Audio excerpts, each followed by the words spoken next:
Meaning of desensitization.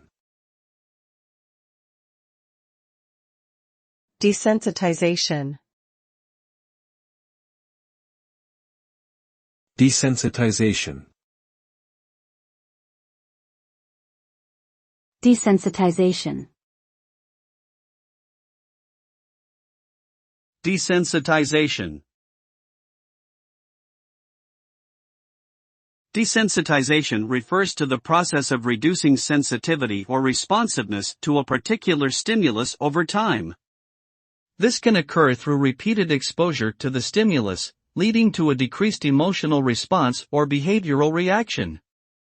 Desensitization can have positive or negative outcomes, depending on the context. In some cases, desensitization can be an effective therapeutic tool for treating phobias or anxiety disorders. However, desensitization can also lead to a lack of empathy or decreased emotional sensitivity towards others, particularly in situations where violence or aggression is present.